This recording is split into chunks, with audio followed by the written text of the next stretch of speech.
अल्हम्दुलिल्लाहि रब्बिल आलमीन वस्सलातु वस्सलामु अला सय्यिदिल अंबियाइ वल मुरसलीन व अला आलिहि व अस्हाबिहि अजमाइन अम्मा बाद। बिस्मिल्लाहिर रहमानिर रहीम। बाबुल बैइल फासिदी, ये बाब बैअ फासिद के बयान में है।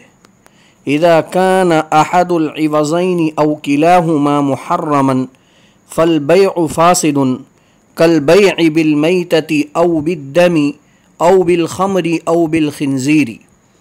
जब इवज़ैन यानी मबी और समन में से कोई एक या दोनों के दोनों शय हराम हों तो बै फासिद हो जाती है, जैसे मुर्दार की बै या खून की बै या शराब और खिंजीर की बै। अज़ीज़ तलबा, मुसन्निफ़ रहमतुल्लाह अलैह जब बैअ सही की दोनों किस्मों यानी बैअ लाजिम और बैअ गैर लाजिम के बयान से फारिग हो गए तो अब यहाँ से बैअ गैर सही के अहकाम बयान कर रहे हैं। यहाँ रुक करके ये समझ लेना चाहिए और जान लेना चाहिए कि बैअ गैर सही की कुल 4 किस्में हैं। किस्म अव्वल बैअ बातिल, वो है जो ज़ात और वस्फ़ दोनों एतबार से मशरू ना हो, जैसे मादूम की बै या गैर माल मसलन मुर्दार वग़ैरह की बै, जैसा कि मतन में मुसन्निफ़ रहमतुल्लाह अलैह ने ख़ुद उसकी मिसालें पेश की हैं।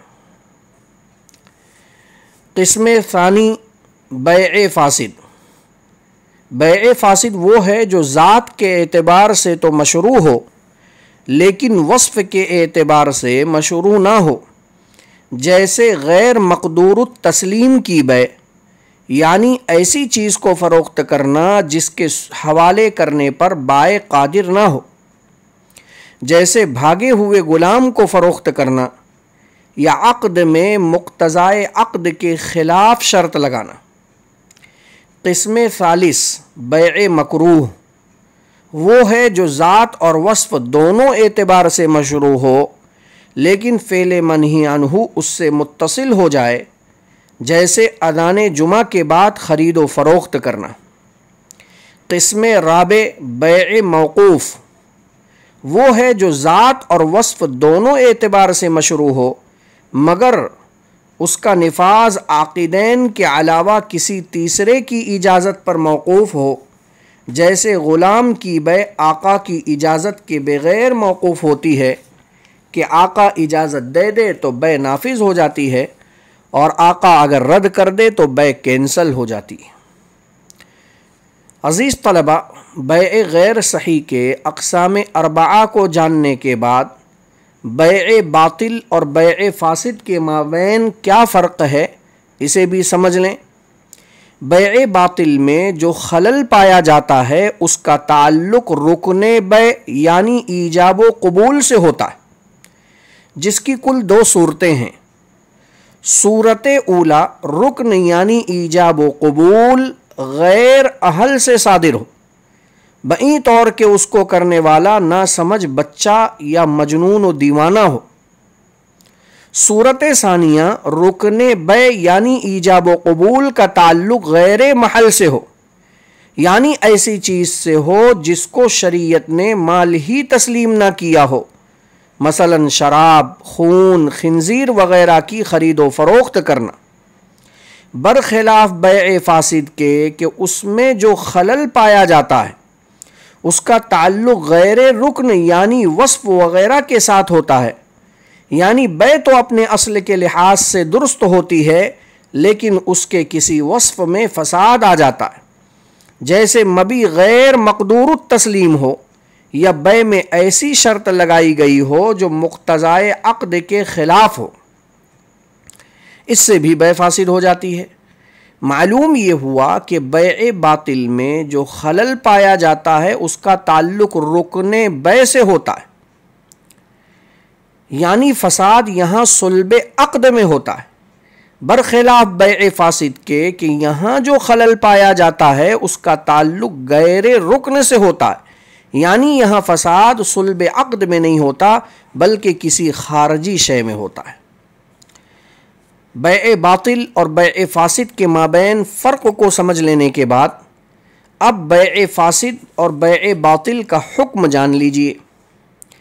बैए बातिल कब्ज़े के बाद भी मुफीद मिल्क नहीं होती है, ना तो मिल्क रक़बा के एतबार से और ना ही मिल्क तसर्रुफ़ के एतबार से, यानी बैए बातिल में मुश्तरी न ऐने मबी का मालिक होता है और न उसमें तसर्रुफ़ का मालिक होता है। नीज़ बैए बातिल के दुरुस्तगी का कोई इम्कान नहीं होता क्योंकि उसमें फ़साद सुल्ब अक़्द में होता है, जिसकी वजह से वो मादूम के दर्जे में होती है, बरखिलाफ फासिद के कि वो कब्ज़े के बाद मुफीद मिल्क हो जाती है। नीज़ उसके दुरुस्तगी का भी इम्कान होता है और वो ये है कि जिस शय की वजह से बै फासिद हुई है उसको ख़त्म कर दिया जाए तो बै दुरुस्त हो जाती है, क्योंकि उसमें फ़साद सुल्ब अक़्द में नहीं होता है। यही वजह है कि शर्त फासिद को ख़त्म करने की वजह से बैए फासिद दुरुस्त हो जाया करती है। इसको आसान तरीके से यूँ समझें कि बैए फासिद बासी खाना है कि उसको थोड़ा से गर्म कर दिया जाए, तड़का मार दिया जाए तो उस खाने की इस्लाह हो जाती है। यही हाल बैए फासिद की है कि जिन शुरूत की वजह से बै फासिद हो रही है उसको दरमियान से निकाल दिया जाए तो बैए फासिद दुरुस्त हो जाती है, बरखिलाफ बैए बातिल के कि बैए बातिल वो खाना है जो सड़ चुका हो, जिसमें कीड़े पड़ चुके हों। अब जाहिर सी बात है जो खाना सड़ चुका, जिसमें कीड़े पड़ चुके, उसके इस्लाह का कोई इम्कान नहीं। ऐसे ही बैए बातिल के दुरुस्तगी का कोई इम्कान मौजूद नहीं है। अज़ीज़ तलबा, ज़िक्र करदा तफासील की रोशनी में इबारत की वजाहत ज़ाहिर है और वो ये है कि मबी या समन या दोनों अगर शरअन हराम हो तो बै बातिल हो जाती है, क्योंकि बै का रुकन मुबादलतुल माल बिल माल, माल का माल के इवज़ तबादला मादूम है। चुनांचे मुर्दार और खून की बै बातिल होगी क्योंकि ये किसी के नज़दीक माल शुमार नहीं होते हैं, और शराब खिंजीर की बै फासिद होगी क्योंकि शराब और खिंजीर अहले ज़िम्मा के नज़दीक माल शुमार होते हैं। पस बै का रुकन मुबादलतुल माल बिल माल पाए जाने की वजह से बै की हकीकत पाई गई, मगर चूँकि मुसलमान शराब और खिंजीर के न तो हवाले करने पर कादिर है और न ही कब्ज़ा करने पर कादिर है, इसलिए ये चीज़ें मुसलमान के हक़ में गैर मक़दूर तस्लीम हैं। और ये बात गुज़र चुकी है कि जब मबी गैर मक़दूर तस्लीम हो तो बै बातिल नहीं बल्कि फासिद हो जाया करती है। गालिबन इसीलिए मुसन्निफ़ रहमतुल्लाह अलैह ने इदा कान अहदुल इवज़ैनि औ किलाहुमा मुहर्रमन फल बैउ बातिलुन बोलने के बजाय फासिदुन बोला। हालांकि यहाँ इश्काल होता है कि मुर्दार और खून की बै ये माल ना होने की वजह से ये बै तो बातिल है, फिर मुसन्निफ़ रहमतुल्लाह अलैह ने फल बैउ फासिदुन क्यों कहा? तो उसका जवाब यही है कि शराब और खिंजीर की बै चूँकि फासिद थी, इस वजह से मुसन्निफ़ रहमतुल्लाह अलैह ने फल बैउ फासिदुन कहा, और फासिद ये बातिल से आम है, लिहाजा फासिद के अंदर फासिद भी आ गया और बातिल भी आ गया। लिहाजा फासिद की उमूमियत की वजह से यहाँ फल बैउ बातिलुन के बजाय फल बैउ फासिदुन कहा, ताकि यहाँ बैए मैता और बैए दम के साथ बैए खम्र और बैए खिंजीर भी दाखिल हो जाए। अज़ीज़ तलबा, मुसन्निफ़ रहमतुल्लाह अलैह के इस मतन पर कसीर मसाइल का इंतबाक किया जा सकता है। पहला मसला, खिंजीर के बालों से ब्रश बनाने का शरई हुक्म। आजकल खिंजीर के बालों से ब्रश बनाने का कारोबार आम हो चुका है। शरअन खिंजीर के बालों से ब्रश बनाना और उसका कारोबार करना, उसकी ख़रीद व फ़रोख्त करना, ये नाजाइज़ व हराम है। ज़िक्र करदा असरी मसअले को मुसन्निफ़ रहमतुल्लाह अलैह की इबारत इज़ा कान अहदुल इवज़ैन पर मुंतबिक करने के लिए एक ज़ाब्ता-ए शरई का जानना ज़रूरी है ताकि इंतबाक वाज़ेह हो जाए, और वो ये है कि बै के जवाज़ के लिए दोनों जानिब माल का मुतक़व्वम होना ज़रूरी है, और किसी भी शय के काबिल कीमत होने के लिए उसमें दो सिफ़ात का पाया जाना ज़रूरी है। नंबर एक, शरअन मुतक़व्वम हो, यानी शरअन उसका इस्तेमाल ममनू और बाइसे गुनाह ना हो। नंबर दो, उर्फन भी मुतक़व्वम हो, यानी लोगों के यहाँ उसकी कोई कीमत कमर्शियल वैल्यू हो, इतनी मामूली चीज़ ना हो जिसको लोगों के यहाँ काबिल कीमत ना समझा जाता। ज़िक्र करदा ज़ाब्ते की रोशनी में ये बात वाज़ेह हो गई कि खिंजीर अगरचे गैर मुस्लिमों के यहाँ माल है, लेकिन शरअन मुतक़व्वम नहीं है, और शय के काबिल कीमत होने के लिए उसका शरअन व उर्फन दोनों एतबार से मुतक़व्वम होना ज़रूरी है, और खिंजीर में तक़व्वुम शरई मादूम है, क्योंकि खिंजीर अपने तमाम अज्ज़ा के साथ नजिसुल ऐन है, इसलिए उसके बालों से ब्रश बनाना और उसका कारोबार करना शरअन बै फासिद के तहत आकर ममनू होगा। दूसरा मसला, वोट की खरीदो फरोख्त का शरई हुक्म। आजकल इलेक्शन के ज़माने में हर पार्टी का उम्मीदवार लोगों से वोट मांगता है, और लोगों को वोट देने के नतीजे में फ़ी नफ़र 500 या 1000 रुपया देता है। इस तरह लोगों का पैसा लेकर वोट देना शरअन नाजायज़ व हराम है। ज़िक्र करदा जदीद मसअले को मुसन्निफ़ रहमतुल्लाह अलैह के मतन इज़ा कान अहदुल इवज़ैन पर मुंतबिक करने के लिए यहाँ एक ज़ाब्ते का जानना ज़रूरी है ताकि इंतबाक सहल हो जाए, और वो ये है कि अक़्द के दुरुस्त होने के लिए जानिबैन में मबी व समन का माले मुतक़व्वम होना ज़रूरी है, जबकि शरअन वोट की शरई हैसियत शहादत, शफाअत और वकालत की है। गोया के जिस शख्स को वोट दिया जाता है उसके हक़ में मुल्क व मिल्लत के खैर ख़्वाह होने की शहादत दी जाती है, और वोट देने वाला उम्मीदवार को अपना नुमाइंदा और वकील बनाता है, और इन तीनों हैसियतों के एतबार से वोट माले मुतक़व्वम नहीं है, यानी ऐसा माल नहीं है जिससे शरअन नफ़ा उठाना मुमकिन हो, इसलिए वोट की खरीदो फरोख्त करना बै बातिल के तहत आकर नाजायज़ व हराम होगा।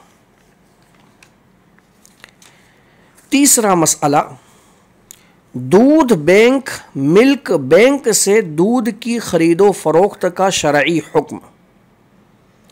बाज़ ममालिक में दूध बैंक मिल्क बैंक का क़याम हो चुका है, जिनमें औरतों के दूध को महफूज करके फ़रोख्त किया जाता है। शरअन औरतों का दूध फ़रोख्त करना नाजायज़ व हराम है। इस असरी मसअले को मुसन्निफ़ रहमतुल्लाह अलैह की इबारत इज़ा कान अहदुल इवज़ैन पर मुंतबिक करने के लिए एक कायदे का समझना ज़रूरी है ताकि इंतबाक बेगुबार हो जाए, और वो कायदा फ़िक़हिया ये है कि शर्त के फ़ौत होने पर मशरूत फ़ौत हो जाया करता है। इज़ा फ़ात शर्त फ़ातल मशरूत, यानी अगर किसी हुक्म शरई के सबूत के लिए किसी शय को शर्त करार दिया गया हो तो उस हुक्म शरई के पाए जाने के लिए शर्त का भी पाया जाना ज़रूरी है। अगर शर्त नहीं पाई जाएगी तो वो हुक्म भी नापैद हो जाएगा। ज़िक्र करदा कायदे की रोशनी में अब इंतबाक वाज़ेह हो गया कि बै के सही होने के लिए ये शर्त है कि मबी उर्फन व शरअन दोनों एतबार से मुतक़व्वम हो। अगर कोई चीज़ उर्फन व शरअन दोनों एतबार से माले मुतक़व्वम ना हो, जैसे मुर्दार और खून, या उर्फन तो माल हो लेकिन शरअन ना हो, जैसे शराब और खिंजीर, तो इन दोनों सूरतों में माले मुतकव्वम का तसव्वुर नहीं होगा, क्योंकि माले मुतकव्वम होने के लिए उर्फन व शरअन दोनों एतबार से माल होना ज़रूरी है, और शराब और खिंजीर में शरअन माल का होना मफकूद है, और औरत का दूध शरअन माले मुतकव्वम नहीं है, क्योंकि शरअन माले मुतकव्वम होने के लिए ज़रूरी है कि उसके ज़रिए इंतिफा मुबाह हो, और औरत के दूध से शरअन इंतिफा मुबाह नहीं है, क्योंकि वो जुज़े इंसान है और अज्ज़ाए इंसानी से फ़ायदा उठाना उसके मुकर्रम व मुशर्रफ होने की वजह से शरअन ममनू है। पस सेहत बै की शर्त माल का शरअन मुतकव्वम होना यहाँ मफकूद है, इसीलिए हुक्म यानी सेहत बै भी मफकूद होगा, क्योंकि कायदा है कि शर्त के फौत होने से हुक्म भी फौत हो जाया करता है। पस मालूम हुआ कि औरत के दूध की खरीदो फरोख्त शरअन नाजायज़ है। यहाँ एक सवाल हो सकता है कि आपने ये कहा कि दूध बैंक में औरतों के दूध को खरीदना और उनका इस दूध को फरोख्त करना जायज़ नहीं, क्योंकि दूध जुज़े इंसानी है और जुज़े इंसानी से इंतिफा जायज़ नहीं है, तो फिर दूध पिलाने वाली औरत यानी मुर्ज़िआ दूध पिलाई की उजरत कैसे ले सकती है? हालांकि दूध पिलाई की उजरत का जायज़ होना कुरान से साबित है, फ़इन अर्ज़अन लकुम फ़आतूहुन्न उजूरहुन्न, और दूध पिलाना भी एक किस्म का इंतिफा है जो जुज़े इंसानी से ही मुताल्लिक है। तो इसका जवाब यह है कि बै और इजारे के माबैन फ़र्क है, और वो ये है कि बै में नफ्से लबन से इंतिफा का माना पाया जा रहा है और दूध अज्ज़ाए इंसानी में से है, इसी वजह से उसकी बै जायज़ नहीं है, जबकि इजारे में औरत दूध का इवज़ नहीं लेती बल्कि अपने अमले इर्ज़ा का मुआवजा लेती है, और अमले इर्ज़ा यानी दूध पिलाने का अमल ये अज्ज़ाए इंसानी में से नहीं है, इसीलिए दूध पिलाई की उजरत जायज़ होगी, फला इश्काल अलैहि। एक मसला और सुन लें, खून बैंक ब्लड बैंक से खून खरीदने का शरई हुक्म। बसा औकात किसी का एक्सीडेंट हो जाता है और बदन से वाफिर मिकदार में खून बह जाता है, या किसी मर्ज़ की वजह से बदन में खून कम हो जाता है और मरीज़ को खून की फौरी ज़रूरत होती है, तो खून बैंक यानी ब्लड बैंक से खून खरीद कर मरीज़ को चढ़ाया जाता है। याद रखना चाहिए कि जब खून इंसान के बदन से निकलता है तो वो नजिस होता है, और नजिस व नापाक शय की खरीदो फरोख्त तो उसके माल ना होने की वजह से जायज़ नहीं है, जैसा कि साहिब कुदूरी की इबारत कल बैइ बिल मैतती औ बिद्दमी से जाहिर है। लेकिन इस्तरारी हालत जिसमें हलाकत या कुर्बे हलाकत का अंदेशा यकीनी तौर पर हो और उसके अलावा कोई मुबाह यानी जायज़ इलाज भी ना हो, तो शरीयत ने बक़दरे ज़रूरत हराम चीज़ों के इस्तेमाल की रुख्सत दी है। इसलिए ऐसे हालात में ब्लड बैंक से खून की ख़रीदारी बावजूद उसके माल ना होने के ज़रूरतन जायज़ होगी। इस असरी मसले को मुसन्निफ़ रहमतुल्लाह अलैह के मतन पर मुंतबिक करने के दो तरीक़े हैं। पहला तरीक़ा बरसबील तरक्की, यानी हमें तस्लीम ही नहीं है कि ब्लड बैंक से खून की खरीदो फरोख्त होती है, बल्कि ये ब्लड बैंक ज़रूरतमंदों से मामूली रकम जो दरअसल खून निकालने और उसे महफूज रखने, मुख्तलिफ टेस्ट करवाने की लागत होती है, लेकर दे देती है। यानी ब्लड बैंक के ज़िम्मेदारान जो अपने गाहक से पैसा लेते हैं, ये पैसा बहैसियत समन खून के इवज़ में नहीं होता, बल्कि ये जो पैसा लिया जाता है खून के महफूज रखने पर जो अखराजात जो सरफ़ा आता है वो सरफ़े के तौर पर उनसे लिया जाता है। और उन्हें खून ये लोग फरोख्त नहीं करते।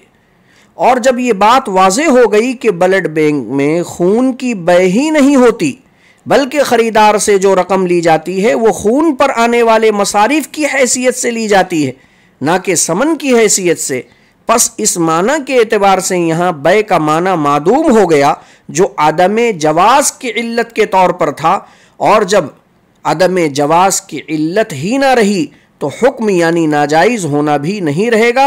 इदा फातल इल्लतु फातल मालूल, इसलिए ब्लड बैंक से खून लेकर ज़रूरतमंद मरीज़ को चढ़ाना दुरुस्त होगा। दूसरा तरीक़ा बरसबील तनज़्ज़ुल, चलो मान लेते हैं, चलो हम ये तस्लीम कर भी लें कि ब्लड बैंक में खून की ख़रीदो फ़रोख्त होती है, तब भी ये सूरत जायज़ होगी। इसको समझने के लिए एक कायदा फ़िक़हिया का समझना ज़रूरी है, और वो ये है कि ज़रूरतें ममनुआत को मुबाह कर देती हैं। अज़्ज़रूरात तुबीहुल महज़ूरात। और ज़रूरत के सिलसिले में अल्लामा अबू इसहाक़ शातिबी रकम तराज हैं कि ज़रूरत से मुराद वो अहकामात हैं जो दीनों दुनिया के मसालिह के बका के लिए नागुज़ीर हों, इस तौर पे कि अगर वो मफ़कूद हो जाएं तो दुनिया की मसलहतें सही तरीक़े पर कायम ना रह सकें, बल्कि फ़साद व बिगाड़ और ज़िंदगी से महरूमी का बाइस बन जाएं, या उनके फ़ुक़दान से नजात और आखिरत की नेमत से महरूमी और खुला हुआ नुकसान व खसरान उठाना पड़े। यानी बतौर खुलासा मकासिद खमसा, हिफ्ज़ दीन, हिफ्ज़ नफ्स, हिफ्ज़ माल, हिफ्ज़ अक़ल, हिफ्ज़ नस्ल का नफ्स हुसूल और बका जिन उमूर पर मौक़ूफ़ हो वो ज़रूरत है। ये बड़ी जामे तारीफ़ है, इसको जहन में रखें। मकासिद खमसा, हिफ्ज़ दीन, हिफ्ज़ नफ्स, हिफ्ज़ माल, हिफ्ज़ अक़ल, हिफ्ज़ नस्ल का नफ्स हुसूल और बका जिन उमूर पर मौक़ूफ़ हो उसे ज़रूरत कहा जाएगा। ज़िक्र करदा तफसील से ये बात वाज़ेह हो गई कि यकीनन खून की ख़रीदो फ़रोख्त उसके माल ना होने की वजह से जायज़ नहीं है, लेकिन जब हालत इस्तरार की हो तो ज़रूरतन शरीअत ने उसको जायज़ करार दिया है कि अगर जायज़ ना करार दिया जाए तो इंसान की जान ख़तरे में पड़ जाए। और मकासिद खमसा में हिफ्ज़ नफ्स भी है और शरीयत ने उसकी हिफाजत का हमें हुक्म दिया है। इसी वजह से खून का ब्लड बैंक से लेकर ऐसे मरीज़ को चढ़ाना जायज़ होगा जिसके लिए उसके अलावा कोई मुबाह इलाज ना हो, और खून न चढ़ाने की सूरत में हलाकत या क़ुर्बे हलाकत का अंदेशा भी कवी हो। अज़ीज़ तलबा, इस मतन पर बहुत सारे मसाइल का हमने इंतबाक किया। आखिरी मसला भी सुनते चलें। मेडिकल कॉलेज में डॉक्टरियत की तालीम के लिए जसद इंसानी के ख़रीदो फ़रोख्त का शरई हुक्म। तिब के प्रैक्टिकल के लिए जिसमें इंसानी का इस्तेमाल और उसकी ख़रीदो फ़रोख्त ख़ाह किसी भी काम के लिए हो नाजायज़ व हराम है, बल्कि तालीम तिब के लिए दूसरी मुतबादिल सूरतें मौजूद हैं। मसलन स्क्रीनिंग मशीन, इसके ज़रिए ज़िंदा इंसान के अंदरूनी आज़ा का तफसीली मुआयना किया जा सकता है। हैवानी ढांचों से काम लिया जा सकता है। प्लास्टिक के इंसानी ढांचे माआ अंदरूनी आज़ा के बैरूनी ममालिक में बनाए जा चुके हैं, उनको इस्तेमाल किया जा सकता है। और जब मुतबादिल जायज़ सूरतें मौजूद हैं तो जसद इंसानी को ख़रीद कर तिब की प्रैक्टिकल के लिए उसका इस्तेमाल करना ये शरअन नाजायज़ व हराम होगा। इस असरी मसले को मुसन्निफ़ रहमतुल्लाह अलैह की इबारत इदा कान अहदुल इवज़ैनि औ किलाहुमा मुहर्रमन फल बैउ फासिदुन कल बैइ बिल मैतती पर मुंतबिक करने के लिए ये समझ लें कि जैसे मुर्दार की बै नाजायज़ है ऐसे ही इंसान जब मर जाता है तो उसकी बॉडी, उसका जिस्म भी मुर्दार होता है। और तिब के प्रैक्टिकल के लिए जसद इंसानी की खरीदारी दो वजह से ममनू करार दी गई। नंबर एक, इंसान के मर जाने के बाद बदन इंसानी की हैसियत मय्यत की है और मय्यत शरअन माल नहीं है, जबकि किसी भी चीज़ की खरीदो फरोख्त के जवाज के लिए उसका माल होना ज़रूरी है। इसीलिए साहिब कुदूरी ने फल बैअ फासिदुन के बाद पहली ही मिसाल कल बैअ बिल मैतती की दी कि जैसे मुर्दार माल न होने की वजह से उसकी खरीदो फरोख्त करना बातिल है, ऐसे ही इंसान के मर जाने के बाद चूंकि वो भी मुर्दार हो जाता है और मुर्दार होने की वजह से माल की तारीफ जसद इंसानी पर सादिक नहीं आती, इसलिए उसको खरीदना और उस पर प्रैक्टिकल करना शरअन नाजायज़ व हराम होगा। दूसरी जो वजह है नाजायज़ होने की, अल्लाह रब्बुल इज़्ज़त ने इंसान को मुकर्रम बनाया है, वलक़द कर्रमना बनी आदम, और तिब के प्रैक्टिकल के लिए उसका इस्तेमाल करना या उसकी खरीदो फरोख्त करना उसकी इहानत है। और डॉक्टरियत के तालीम के लिए जसद इंसानी पर प्रैक्टिकल करना, उसकी मुतबादिल उमूर और उसकी सूरतें भी मौजूद है। और जब मुतबादिल सूरतें मौजूद हैं तो ये ज़रूरत के तहत नहीं आते कि इसे ज़रूरतन जायज़ कहा जा सके। बस जैसे शराब, खून और खिंजीर वगैरह की बै उनके अदम माल की वजह से बातिल है, ऐसे ही जसद इंसानी की भी बै अदम माल और माने तकरीम की वजह से बातिल होगी। अज़ीज़ तलबा, इसी पर इक्तिफ़ा करते हैं। इंशाअल्लाह आइंदा मुतून पर गुफ्तगू बाद में होगी। अस्सलामु अलैकुम व रहमतुल्लाहि व बरकातुहू।